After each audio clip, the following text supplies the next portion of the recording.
लखदाता पीर को पीर जाफरी क्यों कहा जाता है? लखदाता पीर जी के बहुत सारे नाम है जो उनके चमत्कारों से जुड़े हुए। हमने एक एक करके आपको बताया था कि उनके नाम पे जो लोग पाखंड, डंबर, झूठ, फरेब इन सब चीजों में ठगी में पड़े हैं, उनकी तरीकत मार्फत हकीकत और कामिल मुर्शद की राह छोड़ के उनको समझने, क्योंकि उनका कोई इतिहास इतना ज्यादा प्रकट नहीं है। दानी जट्टी वाली बात लोगों को पता है, निगाही पंडित वाली बात पता है, या एक आध दो बातें कुछ और, लेकिन उन्होंने लाखों हजारों करिश्मे किए और उनके नाम ही इतने सारे जो करामातों और ताकतों से देखो, तभी आज 1200-1300 साल के बाद भी हर पिंड में, हर शहर में आपको उनकी दरगाह मिलती है। और अभी तक भी वो आगे से आगे उनको चाहने वाले, मानने वाले, उनकी दरगाहें बढ़ती ही जा रही हैं। तो कोई तो बात उनमें खास है और अलौकिक है, अद्भुत है, करामात वाली है, जो उनकी मान्यता बढ़ती जा रही है, बढ़ती जा रही है, बढ़ती जा रही है। और उनके दरगाहें, उनकी रोज़ा शरीफ बढ़ते ही जा रहे हैं।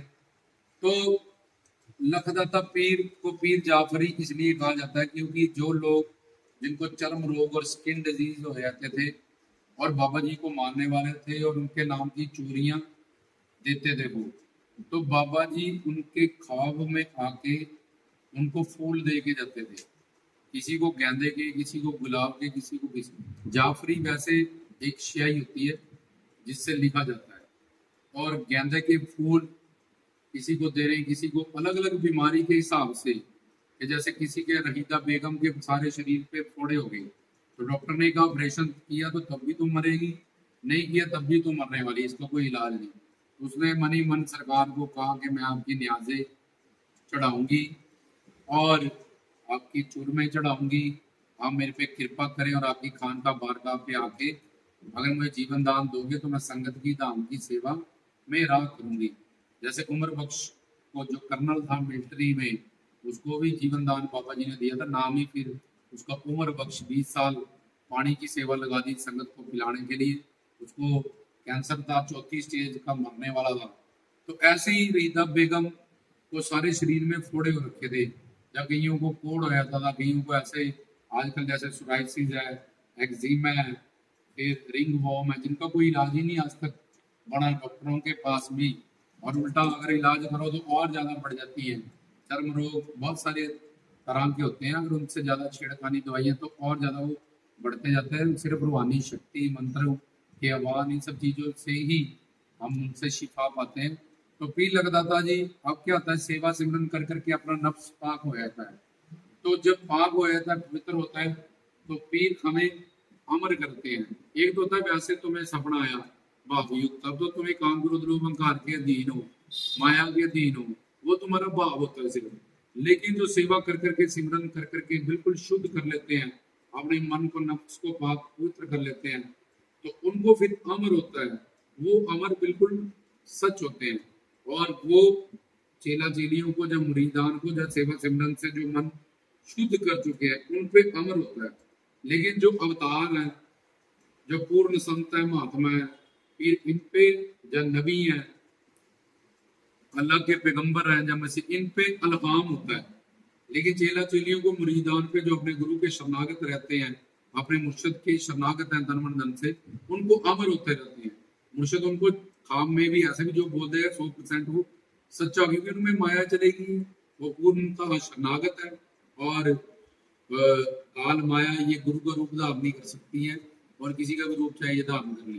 तो इस तरह से बाबा जी, उनके जो इस तरह से मुरीदान इतनी निस्बत और अकीदत रखने वाले, तरीकत मार्फत हकीकत, क्योंकि पहला रूप होता है गुरु पूर्ण बनाओ, पीरी फकीरी में कामिले मुर्शद, फिर उसके बताए तरीके से चलो, तरीकत मार्फत, उससे ज्ञान प्राप्त, पहले वो बाहर से तुम उसको ज्ञान प्राप्त करते जाओगे, करते जाओगे, करते जाओगे, फिर तुम्हें अंदरूनी ज्ञान होने लगेगा ऑटोमेटिकली।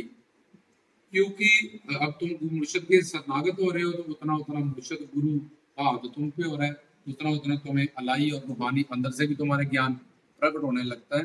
तो फिर वो मार्फत, जब अंदरूनी ज्ञान मिलता है हमें, फिर हम जात पात वर्णन धर्म इन सब चीजों से ऊपर उठ जाते हैं। हमें पता चलता है कि ये सब चीजें तो मार्गदर्शन सिर्फ चलाने के लिए एक रास्ते हैं, लेकिन जिससे जुड़ना है वो एक है, हमारा पिता, हमारा परमात्मा, हमारा अल्लाह, हमारा खुदा।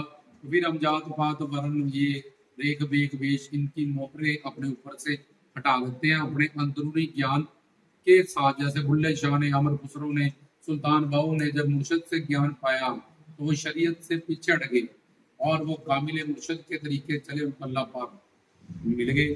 तो इसी तरह से पीर जाफरी फिर ऐसे मुरीदान को, या मुजफ्फरों को, या चाहने वालों को, आशिकों को, प्रेमियों को बाबा जी फूल प्रदान, जहाँ तो उनकी दरगाह पे जो चढ़े रहते थे दीवार में, चौकियों में, और कामिल मुर्शद वहाँ बैठे हैं, उनको वो फूल दिए जाते थे जो छोटे मोटे केस थे, उससे ही शिफाएं उन फूलों को खाने से, पानी में घोल के पीने से। और जो बड़े केस लाइलाज है, सिर्फ चमत्कार और करामात है, तो उनमें खाम में जाके बाबा जी उनको जहाँ जहाँ उनकी प्रॉब्लम होती थी वहाँ वहाँ उन फूल को छुआ देते थे। जिन जिनका ऑपरेशन होने वाला था, या ऑपरेशन करके भी मरने वाले कोई गारंटी नहीं, कि तो सुबह जब देखते थे उसके बाद उनकी बीमारी वो ठीक होती थी और उन सब ऑपरेशनों से उनको बचा लिया जाता था।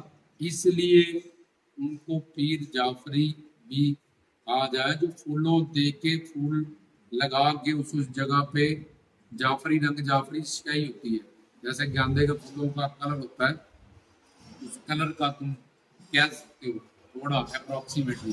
तो इसलिए उनको पीर जाफरी भी कहा गया, जो लोगों को सिर्फ फूलों के स्पर्श से ही अपनी करामात से लाइलाज बीमारियों को, चर्म रोगों को, या जिनको लिए ऑपरेशन करना जरूरी हो गया वो भी ठीक कर देते थे। तो ऐसे बाबा जी का नाम एक पीर जाफरी भी है।